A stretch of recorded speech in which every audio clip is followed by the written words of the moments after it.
ഈ ടാറ്റയും പറഞ്ഞ് പോണത് ഞാൻ ഹോസ്പിറ്റലിലേക്കാണ് കേട്ടോ. അമ്മയ്ക്ക് മരുന്ന് വാങ്ങാൻ വേണ്ടിയിട്ട് പോണതാണ്. നന്നൂനാണെന്നുണ്ടെങ്കിൽ എവിടെ പോയാലും എങ്ങനെ പോയാലും ആൾക്കൊരു പ്രശ്നമല്ല കേട്ടോ. ആളങ്ങനെ കരയൊന്നുമില്ല. ഹോസ്പിറ്റലിൽ ചെന്നിട്ടാണെന്നുണ്ടെങ്കിൽ 1 പോസ്റ്റായിരുന്നു കേട്ടോ. കുറേ നേരം ഇരിക്കേണ്ടി വന്നു ടോക്കൺ എടുത്തിട്ട്. അവിടെ ചെന്നാലാണെന്നുണ്ടെങ്കിൽ നമ്മുടെ പേര് വിളിക്കണത് നോക്കിയിരിക്കണം കേട്ടോ. ഒന്ന് ശ്രദ്ധ തെറ്റി കഴിഞ്ഞിട്ടുണ്ടെങ്കിൽ പേര് വിളിച്ചോ ഇല്ലയോ എന്ന് ഭയങ്കര ഡൗട്ടായിരിക്കും കേട്ടോ. അതൊക്കെ കഴിഞ്ഞ് ഞങ്ങളുടെ വാവ തിരിച്ചു പോകണം കേട്ടോ. അവളാക്കാൻ വേണ്ടിയിട്ട് ഇരിങ്ങാലോടേക്ക് വന്നിട്ടുണ്ടായിരുന്നു കേട്ടോ. നമ്മുടെ വീട്ടിലേക്ക് ആരെങ്കിലുമൊക്കെ നിൽക്കാൻ വന്നിട്ടുണ്ടെങ്കിൽ തിരിച്ചു പോകുമ്പോൾ ഭയങ്കര വിഷമമാണ് കേട്ടോ. പിന്നെ അന്നത്തെ ഒരു ദിവസം സുഖം ഉണ്ടാവില്ല കേട്ടോ.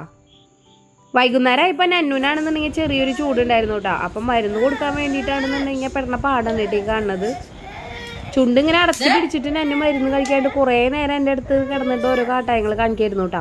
പക്ഷെ ഞാൻ ആരാ മോള്, ഞാൻ അവനെ പിടിച്ച് വെച്ചാൽ മരുന്ന് കൊടുത്തു കേട്ടോ.